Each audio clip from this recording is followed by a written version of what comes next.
The question hung in the air of the Galactic Combat Academy's observation deck like a weapon waiting to discharge. And Instructor Lyria Vas Korenth found herself unable to look away from the human who sat alone in the corner, silent as always, while every other species in the room celebrated their victories with the enthusiasm of children discovering fire for the first time. The Crover were chest-beating and roaring about their simulation scores. The Thalcian cadets were performing their traditional victory dances with their crystalline wings catching the light. Even the normally stoic Grexians were sharing battle tallies with barely concealed pride. But Lieutenant Marcus Chen simply sat there, his dark eyes fixed on some distant point beyond the viewport, his hands folded calmly in his lap, despite having achieved the highest combat simulation score in Academy history just 10 minutes ago. Lyria's elongated, elegantly pointed ears twitched with curiosity, a trait of her people that betrayed emotion no matter how carefully she schooled her features.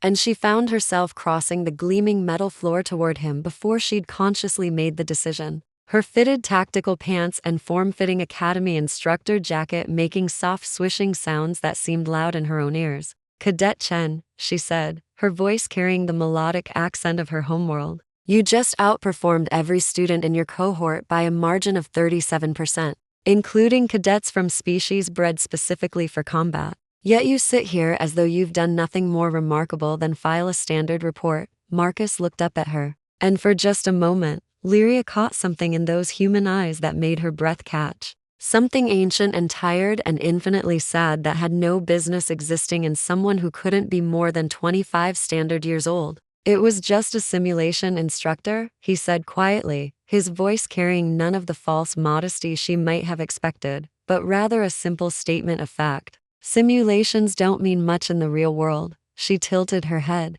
her long platinum hair cascading over one shoulder in a movement that caught his attention for just a fraction of a second before his eyes returned to that distant point beyond the stars. "Every other species here treats simulations as proof of potential combat prowess," she pressed, lowering herself into the seat across from him with the fluid grace her people were known for. "The Crover will sing songs about today's scores for weeks, the Thalcians will add it to their honor names, but you humans, you're all like this. I've been instructing at this academy for 8 cycles, and I've had 17 human cadets pass through my advanced combat courses. Every single one of them performed exceptionally, and every single one of them refused to celebrate or even acknowledge their abilities. Why?" Marcus's jaw tightened almost imperceptibly, and he met her gaze with an intensity that made her luminescent skin flush slightly. "That's classified, instructor," he said, and there was a weight to those words that suggested they meant something far deeper than simple military protocol.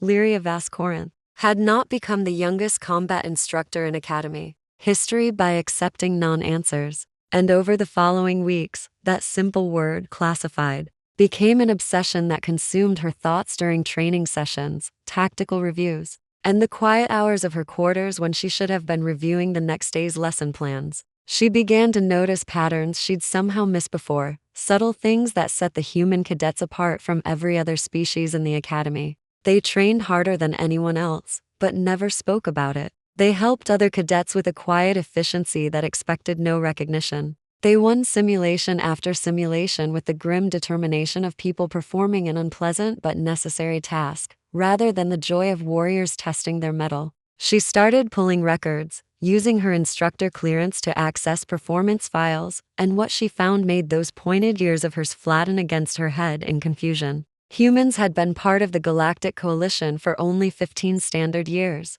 a newcomer species barely beginning to integrate into the greater community of starfaring peoples. Yet their combat scores across every metric were not just good, but unprecedented. Hand-to-hand combat, tactical planning, strategic thinking, improvisation under pressure, endurance, pain tolerance, the list went on, and the humans excelled at all of it. But their cultural records were sealed behind classification barriers that required security clearances far above her pay grade. "You're spending a lot of time on the human question," her colleague, Instructor Vexthar, observed one evening as they reviewed cadet progress in the faculty lounge, his 3 eyes blinking in the unsettling pattern his species used to convey amusement. "Careful, Lyria. Curiosity about humans has a way of becoming consuming. There's something about them that doesn't quite fit with the rest of us. Something they keep locked away behind those friendly smiles and humble words. She wanted to argue, but she couldn't, because he was right, and she knew it. She was thinking about Marcus Chen far more than was appropriate for an instructor to think about a cadet. And it wasn't just professional curiosity anymore, it was something else. Something that made her heart beat faster when he entered the training hall. Something that made her create excuses to partner with him during demonstration exercises, just to feel the controlled power in the way he moved. The gentle strength in his hands when he helped her up after a throw. The warmth in his rare smiles that never quite reached those old eyes. The breakthrough came during a night training exercise in the Academy's wilderness simulation zone. 100 square kilometers of holographic terrain that could replicate any environment in the known galaxy. And Lyria had programmed it to mirror the swamp forests of Calver Prime. A nightmare landscape of bioluminescent predators and treacherous ground that had broken more than one cadet's confidence. She was monitoring from the control center when the scenario went catastrophically wrong. A systems malfunction that turned the simulation's safety protocols off and made every holographic predator suddenly very real, through the use of hard light projections that could absolutely kill if the cadets weren't extracted immediately. Emergency recall now, she shouted, her fingers flying across the control panel. But the communication system was down, part of the same cascading failure. And on the monitors she could see cadets scattered across the zone, confused and increasingly panicked as they realized the creatures stalking them were no longer bound by simulation rules. Her blood ran cold as she watched a pack of six-legged razorbacks corner a group of Thelsian cadets whose crystalline wings were tangled in the holographic vines. Real terror on their faces as the creatures prepared to charge. Then Marcus Chen stepped into the clearing between the predators and the cadets, and Lyria watched something happen that she would replay in her mind 1,000 times in the days to come. The human didn't draw a weapon, didn't call for help, didn't show even a flicker of the fear that would have been natural, reasonable, expected. He simply stood there, his posture shifting in a way so subtle she almost missed it, his presence somehow expanding to fill the space like a physical force. And he looked at those predators with eyes that were no longer tired or sad, but cold and empty and absolutely certain. The razorbacks froze, their predatory instincts suddenly screaming warnings that made no sense. Because this soft-skinned, bipedal creature should have been prey. Should have been easy, but something in the way he stood, the way he breathed, the way he existed in that moment, told them they were wrong. So fundamentally wrong, and the pack scattered into the undergrowth like prey themselves. By the ancestors, Lyria whispered, her hands still on the controls. She'd forgotten she was holding. What are you? She found him later in the medical bay, not because he was injured, but because he was checking on the other cadets, making sure everyone had made it out safely with that quiet concern that seemed to characterize everything he did. And when his eyes met hers across the sterile white room, she saw the moment he realized she'd seen what happened in the simulation zone. My office, Cadet Chen, she said, keeping her voice level despite the way her heart was hammering against her ribs. Now, they walked through the empty corridors of the academy in silence. The late hour, meaning most students and faculty were either in their quarters or the recreation areas. And Lyria was intensely aware of his presence beside her. The way he moved with that deceptive casualness that she now recognized as the movement of something dangerous pretending to be harmless. Once inside her office, with the door sealed and privacy protocols engaged, she turned to face him, her luminescent skin casting a soft glow in the dimmed lighting. I saw what you did, she said, without preamble. I've seen Crover warlords try to face down razorback packs with battle armor and neural whips. I've seen Grexian berserkers in full rage mode get torn apart by those things. But you just stood there and they ran. No weapons, no armor, just you. And they ran like you were the predator and they were prey. I need to know, Marcus. I need to understand. What is it that your people are hiding? What's so classified that you can't even take pride in abilities that could save lives across the galaxy? Marcus was quiet for a long moment, his face unreadable. And then he did something unexpected. He smiled. But it was the saddest smile Lyria had ever seen. The kind of smile that broke her heart even though she didn't fully understand why. You want to know why we don't boast about combat? He asked softly. You want to know what's in those classified files that your clearance can't access? She nodded, not trusting her voice. "Sit down, instructor," he said, and there was something in his tone that made her obey without question, lowering herself into her own desk chair while he remained standing, his silhouette backlit by the stars, visible through her office viewport. The reason humans don't boast about combat. The reason we get quiet when other species celebrate their warrior traditions. The reason we treat every simulation and every training exercise like a funeral duty rather than a chance to prove ourselves. It's because we know what we are, what we were, and what we could become again, if we ever forget. Earth isn't like most coalition homeworlds, Marcus continued, his voice taking on the cadence of someone reciting a story he'd heard too many times. A story that had burned itself into his soul. Your people, the other species here, you evolved on worlds that were challenging but manageable. You had predators, sure, but they were things you could fight, things you could understand. Your planets wanted you to survive because biodiversity is how evolution works in most places. Earth didn't work like that. Earth spent 4 billion years trying to kill everything that lived on it, over and over again. Ice ages and volcanic eruptions and meteor strikes and toxic atmospheres. 99% of every species that ever lived on my world went extinct. And the ones that survived did so by becoming the most efficient killers in their ecological niches. He turned to look at her, and in the starlight she could see the weight he carried in every line of his face. Humans aren't the strongest species that evolved on Earth. We're not the fastest or the most venomous or the best armed, naturally. But we survived because we became the smartest hunters, the most persistent predators. The ones who could adapt to anything and turn any environment into our territory. We hunted megafauna to extinction with nothing but sharpened stones and patience. We turned wolves into dogs through selective breeding. We looked at horses and thought, I'm going to make that carry me. We saw every other species on our planet as either food, tools, or obstacles. By the time we developed agriculture and civilization, we'd already become the apex predator of an apex predator world, and then, Lyria. Then we turned on each other, his hands clenched at his sides, and Lyria found herself standing without realizing it, drawn toward him by something she couldn't name. The classified files you can't access, they contain the complete military history of humanity. And it's not a history any of us are proud of. We've been fighting wars for 10,000 years, instructor, organized combat that killed millions, then tens of millions, then hundreds of millions. We invented weapons specifically designed to cause maximum suffering. We developed tactics that prioritized enemy casualties over every other consideration. We created philosophies and religions and political systems to justify doing terrible things to each other. And we got good at it, so terrifyingly good at it that by the time we developed nuclear weapons, we had enough firepower to render our own planet lifeless 100 times over. And we came within minutes of actually doing it more than once. The coalition found us 17 years ago, Marcus said, his voice dropping to barely above a whisper, right after we'd finished what we called the resource wars, a global conflict that killed 1.3 billion people over water and rare earth minerals. And when your diplomats accessed our historical databases and saw what we'd done to ourselves, what we were capable of, there was a serious debate about whether humanity should be quarantined indefinitely or offered coalition membership with heavy restrictions. The compromise was classification,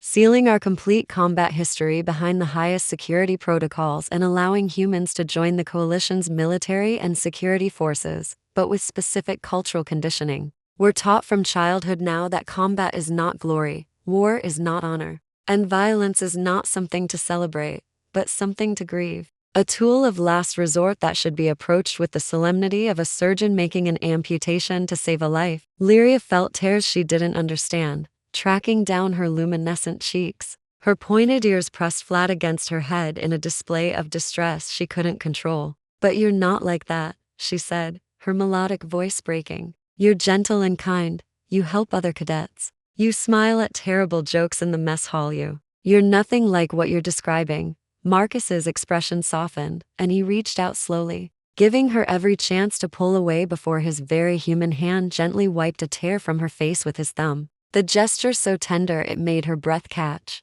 That's the point, Lyria, he said softly. We know what we're capable of, what we've done, and we choose every single day to be better than our history. Every human you've met at this academy carries the same knowledge I do. We're descendants of the most successful predator species on one of the most hostile planets in the known galaxy. We have instincts and abilities that let us stare down hard light predators and tactical challenges that break other species. But we also know that those abilities come with a responsibility to never, ever let ourselves believe that being good at violence makes us superior, or that combat is something to take pride in. When I won that simulation, I didn't celebrate because I was thinking about all the real battles humans fought on Earth, all the real people who died, and I was grateful it was only a simulation. Grateful that I'm using these skills to protect coalition members instead of fighting other humans for resources we were too short-sighted to share. The answer is classified, Lyria whispered, understanding, washing over her like a wave. Not because you're dangerous to the coalition, but because you're trying to protect the other species from knowing what you've survived, what you've done to yourselves. Because if they knew, they'd fear you. Marcus nodded slowly. The coalition is built on cooperation and mutual respect between species, and that works because most species don't have histories like ours. They had conflicts and wars, sure, but nothing on the scale of what humans did to each other. Nothing that matches the industrialized, optimized, mathematically calculated slaughter we achieved. If the other species knew the details, knew that humans spent centuries perfecting the art of killing each other in increasingly efficient ways, knew that we have weapons and sealed vaults on Earth that could crack planets, it would change how they see us, change the trust that's been built, and humanity would become the scary species, the ones everyone watches nervously, waiting for us to revert to what we were. He stepped closer to her, and Lyria found she didn't want to step back, found instead that she wanted to close the distance entirely, to offer comfort to this human who carried such a heavy burden. But I'll tell you a secret, Instructor, Marcus said, and now his voice carried a warmth that hadn't been there before, a hope that seemed to push back against the sadness in his eyes. The reason I'm here, the reason any human volunteers for the coalition forces, it's because we've found something we never had before. A purpose for our abilities that isn't about dominating or conquering or surviving at the expense of others. When I use my training to protect cadets from malfunctioning simulations, when I help a Crover student understand tactical planning or assist a Thelsian with hand-to-hand techniques their wing structure makes difficult, I'm proving that humanity's history doesn't define our future. We don't boast about combat because we're trying to be worthy of the coalition's trust, trying to show that we can be the guardians instead of the monsters. And every single day we succeed is a day we honor everyone who died in our stupid, wasteful wars by making sure their deaths meant something, by being better than we were. Lyria reached up with hands that trembled slightly and cupped his face, her luminescent skin casting them both in a soft glow, and she looked into those ancient, tired eyes and saw not the predator she'd feared, but the person he'd chosen to become despite his nature. You asked me once why I sit alone after simulations, Marcus said, his voice rough with emotion. It's because I'm remembering, every time I win a combat scenario, I think about my great-grandfather, who fought in the resource wars, who killed 47 people in defense of a water processing plant and watched 300 civilians die when it was bombed anyway. He survived and spent the rest of his life teaching conflict resolution to children, trying to make sure the next generation would never have to make the choices he did. And he made me promise before he died that I would use any combat skills I learned to protect, never to glorify. That I would remember that every simulated enemy I defeated represented a real person in someone's history who didn't get to go home. Tears were flowing freely down Lyria's face now, her pointed ears trembling with the force of her emotion. And she did something that would have scandalized the Academy's fraternization protocols if anyone had been there to see it. She pulled him down and pressed her forehead against his in the traditional gesture of her people, the sharing of burdens, the offering of understanding. I'm sorry, she whispered. I'm so sorry for pushing, for not understanding, for treating your silence like a puzzle to solve instead of a grief to respect. Marcus's arms came around her carefully, respectfully, holding her with a gentleness that seemed to contradict everything he'd just told her about human nature, but actually proved everything he'd said about human choice. Don't be sorry, he said into her platinum hair. You asked because you cared, because you wanted to understand, and that's more than most instructors do. You see us, Lyria. You see the cadets as people instead of data points. And that's why I'm telling you this, why I'm breaking protocol to share classified information with someone I trust to understand what it means. They stood there in her office for a long moment, Two people from different worlds finding connection in the space between what one species had been and what they were trying to become. And Lyria felt something shift in her perception, not just of Marcus, but of every human she'd ever met in the coalition, every quiet, competent, humble human who excelled at violence, but treated it like a burden instead of a gift. "What happens now?" she asked softly, pulling back just enough to meet his eyes, her hands still resting on his shoulders. "Now you have a choice," Marcus said, his thumb unconsciously tracing small circles on her back in a gesture of comfort that sent shivers down her spine. "You can report this conversation, the fact that I disclosed classified information, and I'll be disciplined, probably sent back to Earth and discharged from Coalition service. Or you can keep this between us, understand why we are the way we are, and help us continue to be worthy of the trust the Coalition has placed in humanity." Lyria's pointed ears flicked forward, a gesture of determination among her people, and she felt a smile break across her face, despite the tears still drying on her cheeks. "I'm not reporting anything," she said firmly. "What I'm going to do is make sure every instructor in this academy understands that when humans don't boast about their combat scores, it's not because they lack pride, but because they have wisdom. And wisdom is worth more than all the warrior traditions in the galaxy. I'm going to make sure that your people are recognized, not for your ability to fight, but for your choice to protect. And I'm going to trust that you'll keep choosing to be the guardians you've decided to become." Marcus's smile finally reached his eyes, transforming his face from something ancient and tired to something young and hopeful. And Lyria felt her breath catch at the sight. "Thank you," he said simply, and those two words carried the weight of gratitude for understanding, acceptance, trust, and maybe, just maybe, something more. The next morning, Lyria stood before the assembled combat instructors in the faculty briefing room, her platinum hair pulled back in the severe style required for official presentations, her pointed ears carefully neutral as she accessed the lectern's holographic display. "I've called this meeting to discuss a pattern I've observed in our training protocols," she announced, her melodic voice carrying to every corner of the room. "We've been allowing cadets to treat combat simulations as competitions, as opportunities to prove superiority and gain bragging rights. And I believe this approach is fundamentally flawed and potentially dangerous to Coalition security." The other instructors shifted in their seats, confusion and interest mixing on faces from a dozen different species. And Instructor Vextar's three eyes blinked in that pattern she'd learned meant deep curiosity. "Combat is not a game, and it's not a sporting event," Lyria continued, feeling the weight of Marcus's trust in every word she chose. "It's a last resort, a terrible necessity, that should be approached with solemnity and respect for the lives it affects, both the lives we protect and the lives we may have to take in that protection. I'm proposing we revise our training culture to emphasize this perspective,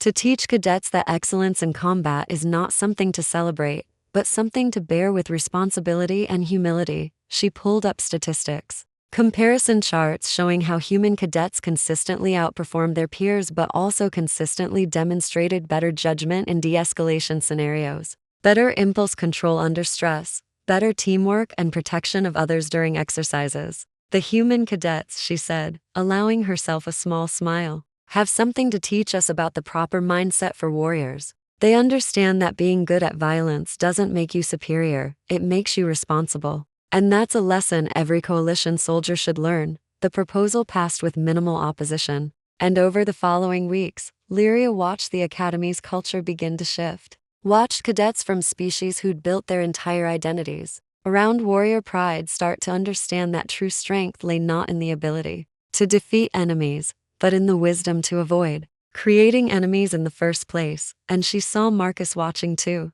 the hope in his eyes growing stronger each day as his people's approach to combat slowly became the standard rather than the exception. Months later, on the night before Marcus's graduation from the Academy's Advanced Officer program, Lyria found herself standing on the observation deck where this had all started, looking out at the stars and thinking about the conversation that had changed everything. And she wasn't surprised when she heard footsteps behind her that she recognized without turning. "Couldn't sleep?" Marcus asked, coming to stand beside her at the viewport, close enough that she could feel the warmth radiating from him, close enough that it would take nothing at all to close the distance between them. "Too much thinking," Lyria admitted, her pointed ears tilting toward him in unconscious affection. Tomorrow you graduate and receive your posting. And there's a high probability you'll be assigned to a ship or station far from here. And I realized I never properly thanked you for trusting me with the truth about your people, for helping me understand that strength and gentleness aren't opposites, but complements. Marcus turned to face her, and in the starlight his eyes held that warmth she'd come to cherish. The look that said she was seeing the real person beneath the soldier, the human beneath the classification protocols. You gave my people something we've been desperate for since we joined the coalition, he said softly. You gave us understanding instead of judgment, acceptance instead of fear, and you used your position to help others see us the way you do. I should be thanking you, Lyria, for seeing past what we were to what we're trying to become. She turned to face him fully, her luminescent skin casting them both in that soft glow that had become intimately familiar over the past months of late-night conversations, collaborative training sessions, and moments like this where they existed outside their roles as instructor and cadet. Marcus, she said, her melodic voice barely above a whisper, when you leave tomorrow, I need you to know that you changed everything for me too. You taught me that the most impressive thing about a person isn't their abilities, but their choices. And you made me want to be better, to look beyond the surface of every cadet and see the person underneath, to understand that everyone carries histories and burdens that shape who they are. He reached for her hand, slowly, giving her every chance to pull away. And when she instead stepped closer and intertwined their fingers, his smile was the brightest she'd ever seen. The posting assignments were released an hour ago, he said, and there was something in his voice that made her heart race. I'm being assigned to the Academy's Tactical Development Division as an assistant instructor. Turns out they want humans helping to train the next generation of coalition officers in our approach to combat psychology, which means I'll be staying here, working with you, if you're willing to tolerate having a former cadet as a colleague. Lyria felt joy surge through her so powerfully that her luminescent skin brightened, casting the observation deck in light that rivaled the stars beyond the viewport, and she laughed. The sound musical, and full of the happiness she'd been suppressing for months out of professional propriety. Tolerate you? She repeated, her pointed ears flicking forward in amusement. Marcus Chen, I'm going to make your life as an instructor absolutely miserable by constantly challenging your training methods, arguing with your tactical assessments, and generally being the most difficult colleague you've ever worked with. He pulled her closer, his free hand coming up to brush a strand of platinum hair from her face in a gesture so tender it made her breath catch. I wouldn't have it any other way, he said softly. I've spent my whole life carrying the weight of human history, the knowledge of what we've done and what we're capable of. And you're the first person outside my own species who looked at that weight and offered to help me carry it instead of running away or trying to take it from me. You saw the monster we could be and chose to believe in the guardians we're trying to become. And that belief, Lyria, that changes everything. She reached up to cup his face, her touch gentle against his skin. And in that moment, the distinction between species, between instructor and student, between what was proper and what was true, all of it fell away, leaving just two people who'd found understanding in the space between past and future. When the instructors asked why humans don't boast about combat, Lyria whispered, the answer was classified, but now I know the real answer. It's because you understand that the truest form of strength is choosing gentleness. The highest form of courage is choosing peace. And the deepest form of honor is carrying the weight of hard truths so others don't have to. And that's not something to boast about, it's something to live. Every single day, Marcus rested his forehead against hers, the gesture he'd learned from her people, the sharing of burdens and the offering of hope. And in the starlight, surrounded by the vast darkness of space, they stood together. Two souls from different worlds, united by the understanding that the past didn't have to define the future, as long as people were willing to choose who they wanted to become. Together then? He asked, the question carrying layers of meaning, professional partnership, personal connection, shared purpose. Together, Lyria confirmed, and she knew that whatever came next, whatever challenges the galaxy threw at them, they would face it the way Marcus's people had learned to face combat. Not with boasting or pride, but with quiet determination, mutual support, and the unwavering belief that choosing to protect rather than conquer was the truest measure of strength. And as they stood there watching the stars, she thought that maybe the most important things in the universe were the ones too profound for boasting, the ones that could only be lived. And she was grateful beyond words that she would get to live this particular truth beside someone who understood that being powerful meant nothing if you didn't also choose to be kind.